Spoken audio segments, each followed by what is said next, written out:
worked very close. Paul and I worked very closely together to be able to build up some ambassadors, also to be able to showcase. And with him being our communications and marketing director on the ground in Kigali, that was vital for us to be able to give the likes of yourselves the correct type of information. Very briefly, I was born and grew up in Africa. I raced professionally on the Ironman circuit for my last 3 years as a professional athlete. That was in 2015, 16, and 17. And I've been doing triathlons for the past 35 years. However, it's not about me. It's about the opportunity to be able to bring to you such a beautiful destination, as I said, one of the most beautiful African countries on the continent, one of the safest, actually. I grew up in Zimbabwe, and so I'm very fully aware of the questions or the mindset of us who live. I live in the UK, yourselves live in the States.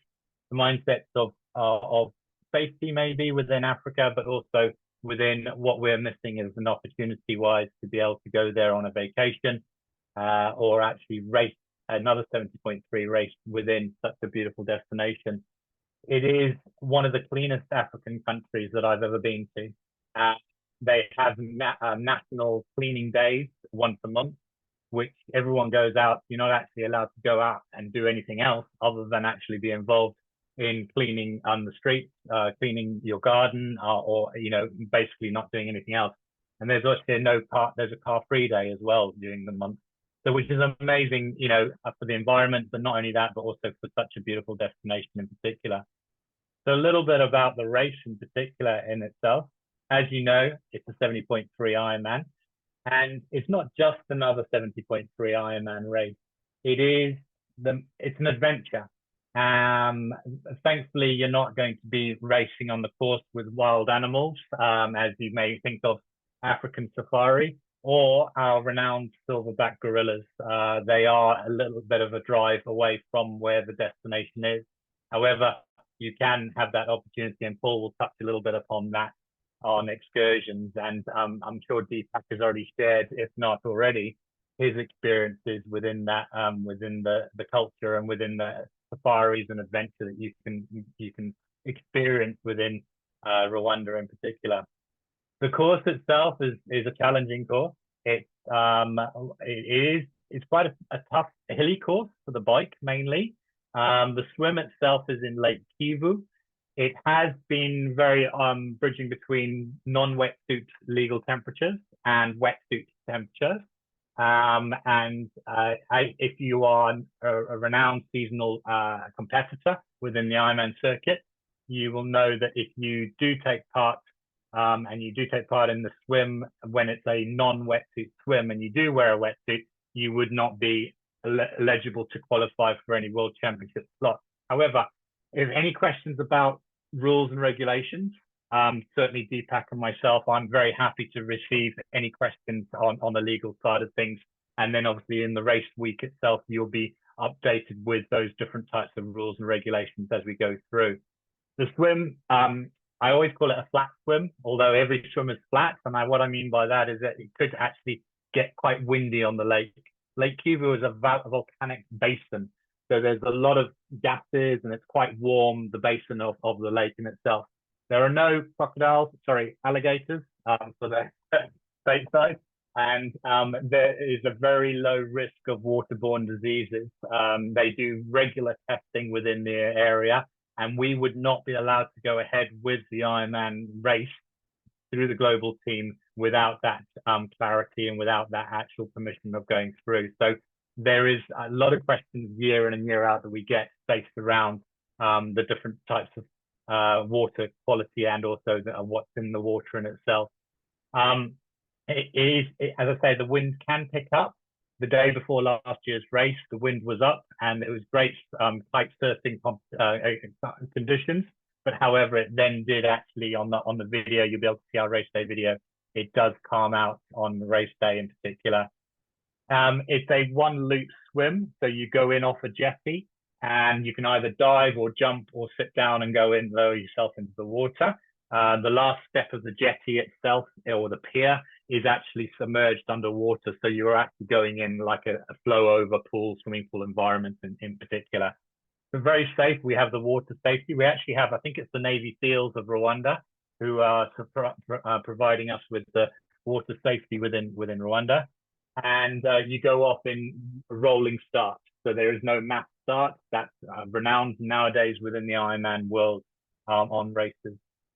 So 1900-meter swim, you then come out onto a beach. It's as though it's an ocean because it is a sandy beach. You come out there, you've got a little footpath that you can run through and then get a lot of the sand off your feet. Up to the transition, a short run up to the transition area, and then you head out onto the 4-lap. Currently, it's a 4-lap bike course, which we are sticking to. It's just a lot easier to manage, and it is quite a technical and hilly course. It is 1,600 meters of elevation over the whole bike course, so that's 4 laps. So each lap is going to be out and back rather than an actual loop. It's out and back along lakeside, and it is 400 meters of elevation within each loop in itself. So that is one of the hilliest bike courses on the 70.3 circuit.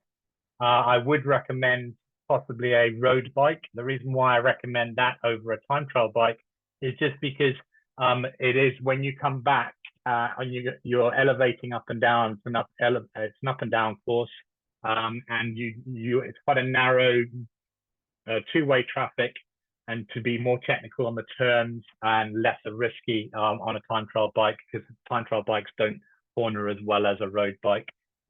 So I would recommend a road bike to travel with for that, in particular with maybe clip-on aero bars. Very, it won't make much difference on the time wise. So then after the 4th lap, you return to the transition area. You will then head out onto the run course. And the run course is, I believe, it's a 3-lap run course, so 7 kilometers of each lap. And it's around about, there is one hill in it, which does bring a few people to a walking up the hill. I always say to you, run if you can, walk if you have to, crawl if you're desperate. So I think that's a couple of sayings out there on the Ironman courses and the circuit. As I say to you, it is a technical course. It is quite difficult. But however, if it was easy, everybody would be doing it. So certainly would encourage you to try to look at the profiles. There's a lot of profiles on Strava. I'm able to provide you with a personal route of it on my Strava if you come through to me. And you can train that, you can simulate that. I know there's a lot of virtual platforms out there these days with the likes of Be Cool, even Ruby, where you can actually drop in your own GPS file and it can simulate that over a virtual ride on your indoor trainer. I don't think you can do it with Zwift these days. It's all very closed in on the Zwift side of things. So I would certainly get you training. I would suggest that you need to train on hill repetition, just getting yourself used to that position on your bike. If you're not able to get to a hill, I would use what I call a bro, or so it's bro means big ring only. So you put your big chain ring on the front of your bike, and you stay in that gear and you ride whatever elevation you have within your hometown where you're training. And you can also do hill running, which will help you with your bike training in particular. It can get quite warm, but the reason why it's warm is not because of the high temperatures. So we're not talking about 80 Fahrenheit plus. So it's an average of around about 75 to 80 Fahrenheit. But because we're closer, we're already at 1,200 meters above sea level at the race destination. You're closer to the sun, so it may feel a lot hotter, especially if it's clear skies. Hydration is always a must within the course. And obviously free hydration, not just water, but looking at your electrolytes and your carbohydrate drinks. We do bring in race day nutrition, which is provided through the South African Ironman South African team. And we have an obligation as race organizers to have that on the course. However, if you do wish to bring your own with you, you will be fine bringing that in through the airports, through immigration and customs, as long as it's still packaged up and it's got the bag that you bought it in, and that's totally fine. There's no problems with that. Food and being able to get race day beforehand and afterwards. There's an amazing gala dinner on the evening of the actual race at the award ceremony, which amazing food. Everyone talks about it. You'll see some of our reviews talking about the gala dinner. It is actually one of a kind out there. You don't get them so much in other races globally. So it creates that atmosphere and it's beautiful. Beforehand, the hotels, the restaurants, they are fully, westernized menus and as well as local local Rwandan food as well, or Central African food, which Paul will be able to touch on a little bit more about the hotels. And I'm sure Deepak has maybe already provided you with some of that information. If there's any questions at any time, just drop anything about the race in itself, the actual course, or anything of the sort. I'm more than happy to be able to answer them now or even later on, or even at another time. If you want to drop me an email through Deepak, that's fine. One last thing, we are open, obviously. We did open a little bit later in the season. We were just crossing the T's and dotting the I's for all of our for the global team with Ironman. We're really excited about our third year edition. We're putting all of our focus into this year. So we would love to see you there this year. I appreciate it is quite close to the race day itself. And actually, just for those seasonal athletes out there who are looking for possibly a World Championship slot, I know that this year's 70.3 World Champs in New Zealand, so that may be a little bit further for some of you in the States to travel to. But 2025 is actually Spain in Marbella. So that's a little bit easier for some of you from stateside, especially on the East Coast or Central, to travel to. I believe that's quite a little bit easier than to Europe. So we have got qualification slots for 2025 in this year's race at 70.3 Rwanda. I'm going to hand over to Paul, and he's going to share a little bit about the destination in particular in Rubavu and the rest of Rwanda in particular. Thanks, Deepak. Thank you, Simon. Paul, you have the stage. Okay, thank you, Simon. Yeah, so destination Rwanda. I just dive straight in. So, of course, it's located in East Africa. It can easily be accessed. So the way it's set up is you basically have the central part of Rwanda, which is Kigali, the capital. You have the north, where you have Volcanoes National Park, and most of the places are within 2 to 4 hours from the capital city. So the commutes are not too crazy. So in the north side of Rwanda, you have, in the northern province, you have Gorillas National Park, where you basically have Musanze and all those other places. And then to the east, you have Akagera National Park, where you can go and see the Big Five. In terms of safaris, you can do a day safari, or you can choose to stay within the park. There are plenty of lodges that you actually can take part of. And then to the south of Rwanda is Nyungwe National Park, where the main activities are pretty much hiking and chimp trekking. In terms of permits for gorillas, for Africans, it is $500. And then for East Africans, it's $200. And then for international athletes coming to the destination, it is $1,500. However, there's a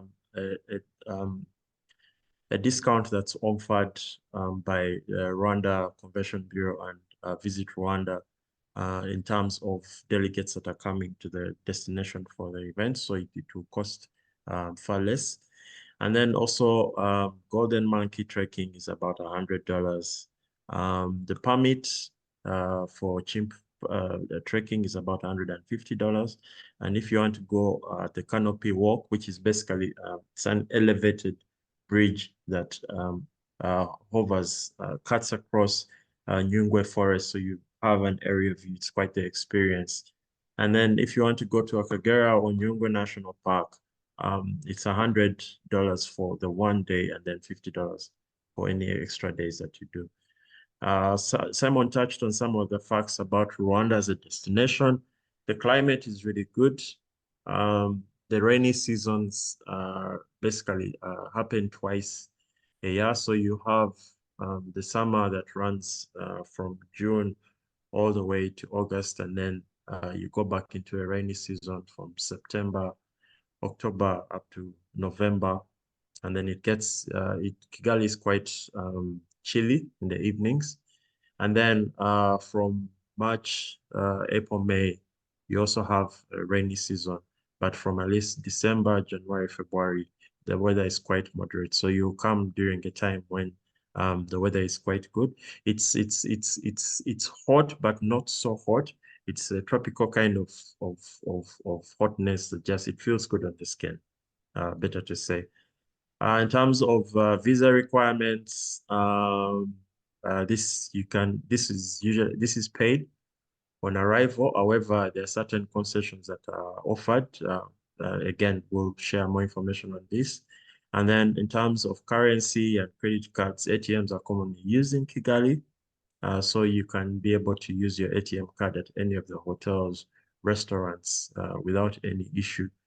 Safety-wise, Rwanda, of course, is the safest country in Africa and ranked 6th most safe to travel for solo travelers, especially for women travelers, female athletes. It's you can go for a jog. At least Simon at least can attest to this. He's had an opportunity to go for his morning jogs as early as 5 a.m. without any, you have no worry. If you want to go for a late night jog, it's equally safe. Then the water is pretty safe, though. We encourage our guests and athletes coming to the destination to use the bottled water when they're at any of their properties, and this is always provided. Vaccination is not mandatory for you to have yellow fever vaccination. PCR tests are not mandatory. However, you may be required if you are transitioning through, your flight is connecting through a country where they have, they require yellow fever vaccination. Again, our team of concierge and the park will be here to support you in case any of that information is required. Then in terms of air connectivity, the number of current Rwanda destinations in terms of we have Africa, UK, Belgium, Dubai, India, and then also USA and China. So some of the flights connect. For those that don't connect straight from Kigali, you can easily connect through Ethiopia or through Kenya, and then get a flight coming here. Then, of course, you have a number of airlines that you look at. You have Turkish Airlines, Qatar, Rwanda Air, Brussels, KLM, Kenya Airways, Ethiopian, and Egypt Air that all come to the destination. In regard to the capital, because usually when you come, you spend at least one night in the city, and when you're going on your day of travel, you probably spend one night in the city, or at least have a day in the city before your flight. Some of the activities that you definitely look forward to are a visit to the Kigali Genocide Memorial. If you love art, you can visit the Enema Art Gallery. There's a distillery called 1,000 Hills. You have the Nyamirambo Women's Center if you want to give back to the community. It's a project that has been running for over a decade, and it supports women that were largely affected by the genocide that happened in 1994. And then, of course, you have coffee testing, you have golf, and if you want to live with some souvenirs, you can go shopping to Kimironko Market. Where would you typically stay if you're in Kigali? You're looking at the Marriott Hotel, you're looking at the Serena, you're looking at 4 Points by Sheraton, you're looking at Retreat. These are a bit on the high end, or these are mid-range, but we also have properties like M Hotel and Onomo that also offer comfortable accommodation. Then if you come to the destination and you decide that you actually want to go and tick gorilla trekking off your bucket list, Volcanoes National Park is just 2 hours away from Gisenyi or Rubavu, where the Ironman actually takes place. So if you leave in the morning or in the afternoon, you'd basically be in the park within 2.5 hours. The typical trekking starts at about 6 a.m. in the morning, you have breakfast. And then by 6:45 a.m., you're at the park headquarters. We usually arrange a night before for a park ranger to come and walk you through the activity that's going to happen. And then there's an initiative called Gorilla Doctors that speak more about the families, so you understand a bit more about the gorilla family that you will be visiting, that you've been assigned.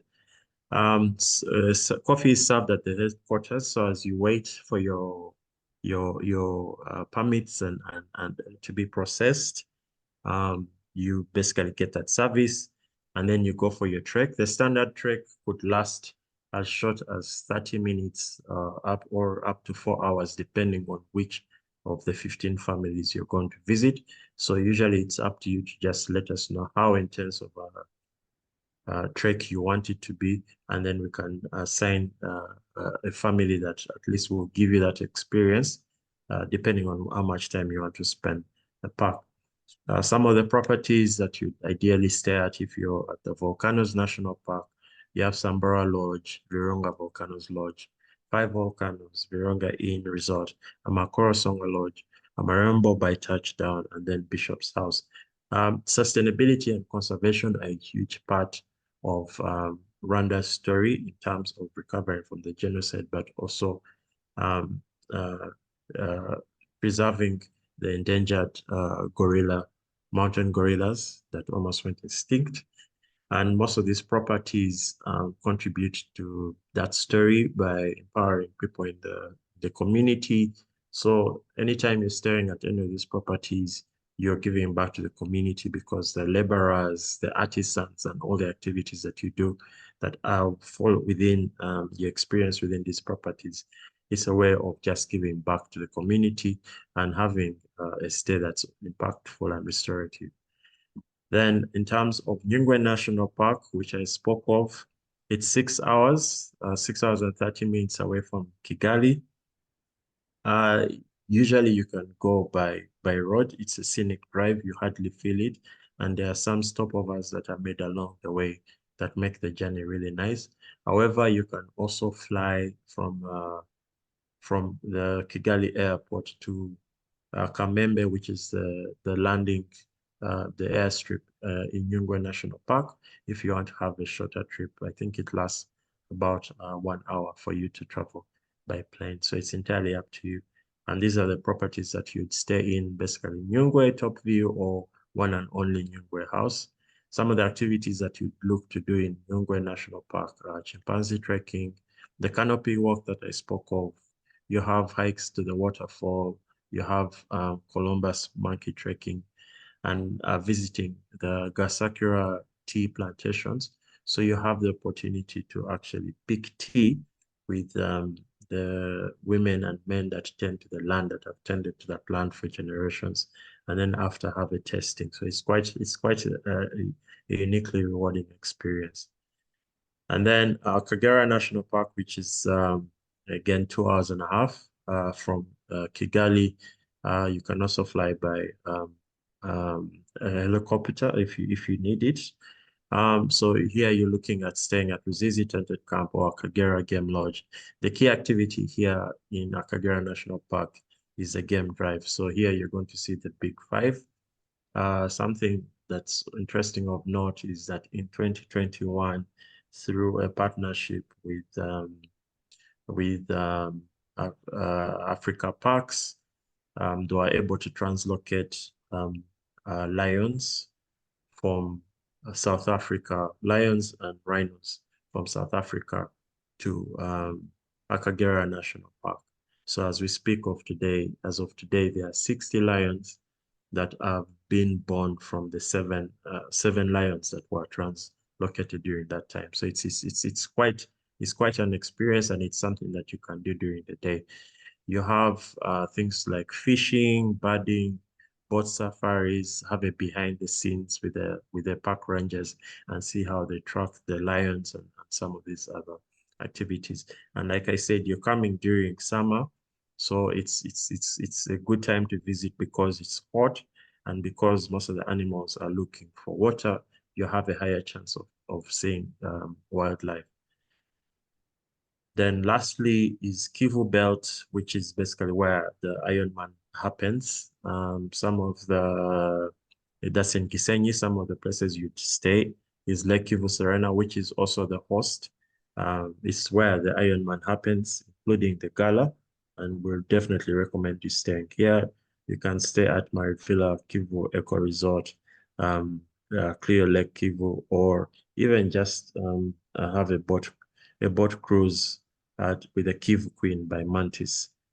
So it's actually a boat that you can actually stay on. They have a 3-day and 2-day itinerary where you're pretty much on water, and you stop over on 4 different islands, having different experiences between Gisenyi and then coming out from Musanze, where Volcanoes National Park is.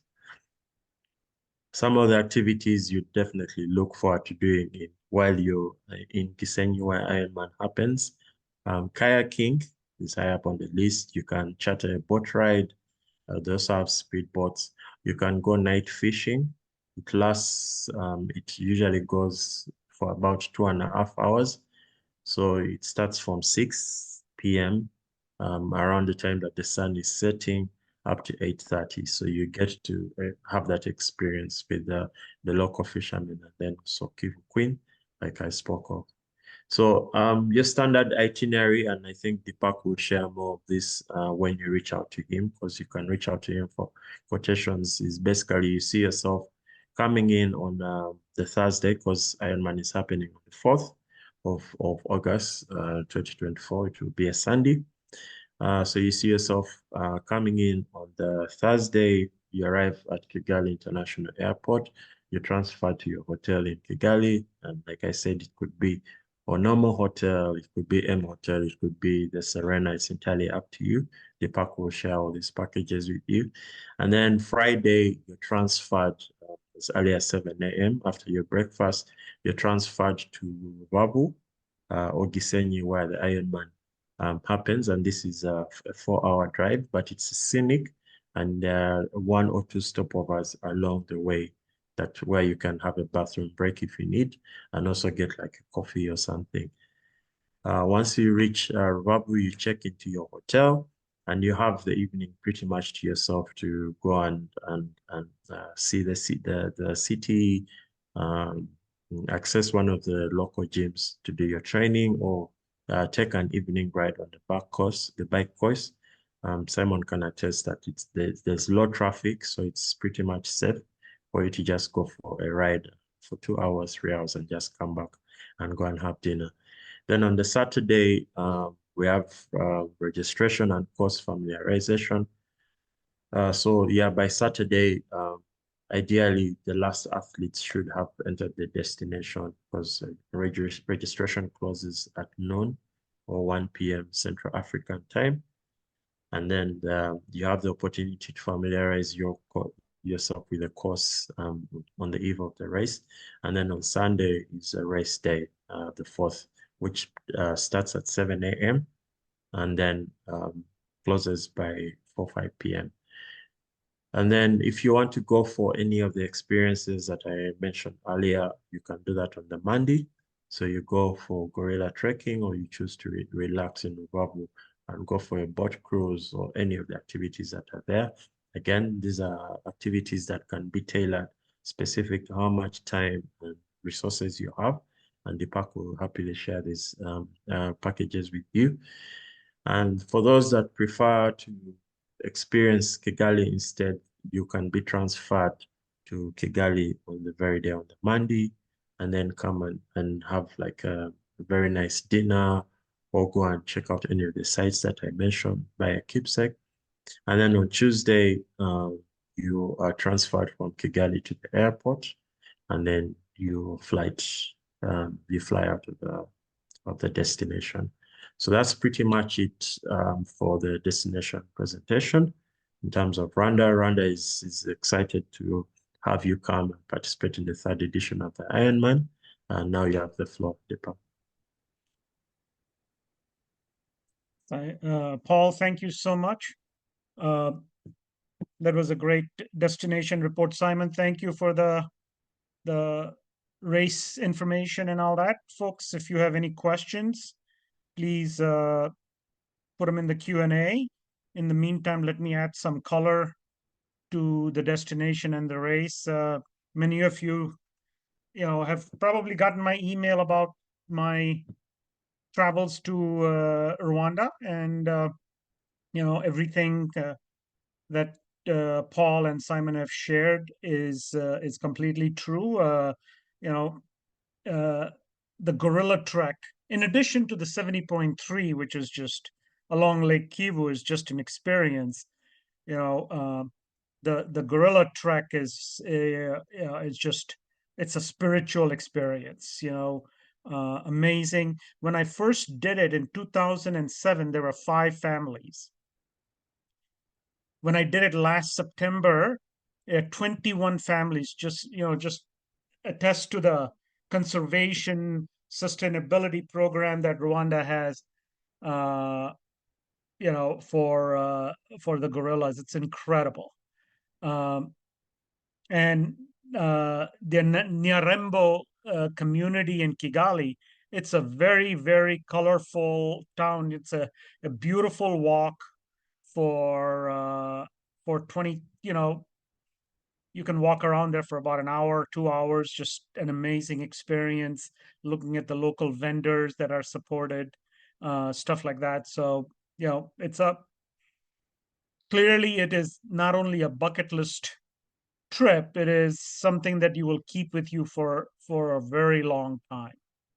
So, in addition to that, if you're welcome to just reach out to me anytime. I have your emails, so I'll follow up with a little brief note and summary, and that you'll have all my contacts. We have a few questions. Simon, can you see them? Or Yeah, certainly. So just I went straight to the bike support. I'll come back to Stacey's question because I think that was the first one. But however, Ron, bike support, yes, we have got actually, there's a local or a Rwandan bike shop which has been supporting us for the past 2 years. We're actually assisting them this 3rd year with some advanced tools and spare parts as best as we can. I'm sure you appreciate that being in Africa, your resources and access to certain high-end equipment is not going to be second to none. However, we do have bike mechanics there who are actually a world advanced to some of you, even your UCI mechanics out there in the world. Very, very much so bike mechanics within Africa. They can fix anything anywhere in the middle of anywhere.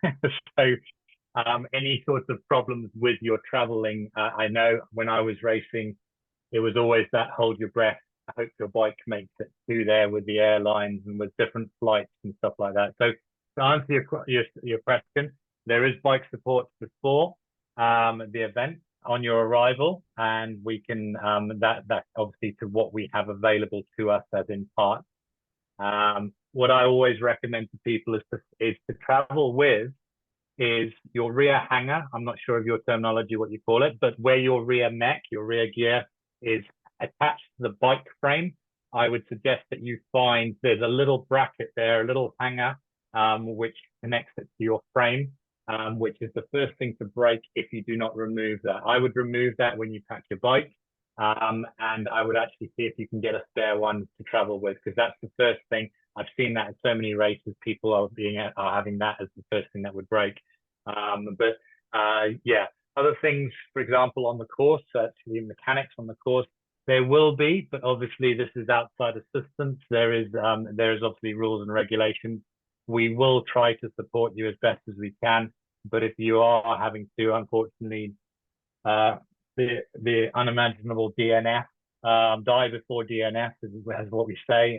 We will try to get you back on the course with our mechanics who will be at the turn point, and also I think one is roaming on the course on race day in particular, on that side of things. So hopefully, Ron, that answers your question, and anyone else who's thinking about bike support and bike mechanics. You can hire a bike. We do have a very basic array or availability of bicycles, but once again, If you are able to travel with your own bike, then that's no problem. One note that we've had within the past years is that people have traveled in from other countries, and then they've gone on after the race to do some traveling, some safari and things like that. We can arrange to store your bike either in Kigali or at Rubavu, depending on where your next destination is. We can arrange to take security of your bike whilst you are traveling and going on safari in particular. Stacey's come in on a bike question as well, so I'm going to carry on with this if that's okay. Stacey, I will come back to your information on the elevation side of things. The bike pump, so CO2, this is very subjective for the airline you are flying with. Every airline varies on whether you can travel with CO2 cartridges on the airline. So I would not risk bringing them in, because you may scan your bike in through the security at JFK or at Heathrow or at Brussels or Paris, and then you get called off the plane to go and remove a CO2 cylinder which looks like a bullet on their radar, on their scanning system. I've had it in Dubai airport. In fact, I've actually experienced someone whose bike didn't turn up because they withdrew their bike because of the CO2 cylinder being in there in particular. So once again, it's just all these tips about traveling with your bike. CO2s will not be available in resorts. We don't have access to them, CO2 cylinders. So travel with a small little, I would suggest a small little hand pump. You can get them quite cheaply within under $10 US within a local bike shop, I'm sure, which will do the job for you and will get you to the finish line, definitely, if anything happens out on the course. So definitely would be looking to, you wouldn't be able to buy or rent CO2 cylinders there in Rubavu or in Kigali, in Rwanda in entirety itself on that side. So yes, going back to Stacey's question on the elevation. So the bike course is 1,600 meters, which I think is about 4,500 feet, just off the top of my head. So that, remember that over the 90 kilometers, over the 56 miles. And it's a 4 lap, it's a 4 out and back. You're going four times out and back on the course. So that's about 400 meters each time, or 1,000, probably just under 1,000, 1,050 meters of feet of elevation each lap. It is rolling. It's a rolling course. So you're going up and down. There's no long ascent or descent longer than probably 400 or 500 meters on the course. I will drop my Strava. I'll try and drop it onto this chat group now, so you can have a look at the one loop. It goes out. I just rode it once whilst I was there last year, in particular. The run course itself, I believe off the top of my head, is about 300 to 400 meters. So it's about 100 meters of elevation each time. But there's one main hill on that. I'll try and get a Strava profile available to you. I haven't run it, but there is a hill which is about 200-300 meters long within the course to be able to, you need to go up to and you turn around at the top and come back down and you continue the next loop. You're doing that 3 times. We won't be changing the run course. If the only reason that we may change the bike course is because if we do get over, quite a lot more athletes on the course, which is obviously a good thing, but we would look to extend it along the lakeside, less the number of out and back in particular. Hopefully that answers your questions on those two. So Ron, no pleasure, Ron, on that question, on your question. Elevation for bike and run. And then Stacey, I think, so just looking, nutrition. We can bring nutrition in. Yes, you can. I think I covered that within. Just make sure you're bringing it within. Obviously, gels will be sealed and it's got the brand and normal manufacturing or retail, the stuff on the top of the packet in itself. Does it have to be in the field? So I used to travel with, I'm just trying to avoid your situations within customs or within customs in particular. I used to travel when I was racing. I used to take out my high five powder or whatever nutrition I was using out of the big barrels or the big buckets. And I used to put them into Tupperware and then cling wrap them. So it didn't look great because I did get pulled over once and they looked at it and they pulled out this white powder in a cling film package, which almost looked as though it was possibly drugs. It's just, yeah, so maybe just bring your, if you can leave it packaged, all the better. If you can leave it, obviously gels, definitely you'll need to leave them a package. But any powder form, I would suggest that you maybe cut off the label off the packet and just pack that with that and just say, look, this is it. It's just to avoid that what if scenario. You need to cover yourself in every angle in particular. Hopefully that's answered your questions on that. Looks as though that we've, yeah. So just I had one question which was in a meeting last week, and they were asking, should I travel with my wetsuit, even though most of the time it may not be a wetsuit swim. Bring it anyway. Always travel with your wetsuit. It's very light. It is a bit bulky, but put that into a plastic bag and put it inside your bike box and your bike bag. And in particular, I would definitely travel with your wetsuit, even though it may be maybe not wetsuit swim, or it may or may not be in particular. That's coming from as an athlete and as a coach. I would always travel with that from that question. Perfect. If any other questions or something comes up when you're dreaming about going to Rwanda, just email it to me and we'll get you an answer. Because I know you're all going to be dreaming about going to Rwanda after this presentation.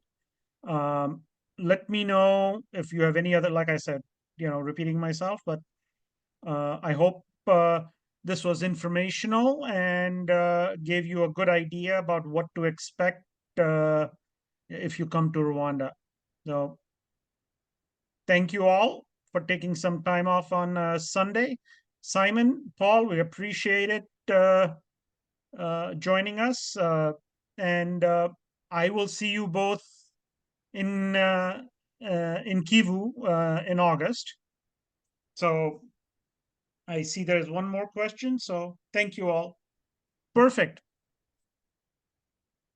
Have a good night, Simon. Just going to pop that Strava link up on here, Deepak. Just before we close, I'm just going to drop that Strava on this chat, if that's okay with you. Sure. Because I said I'm bringing up. There we go. That's it there.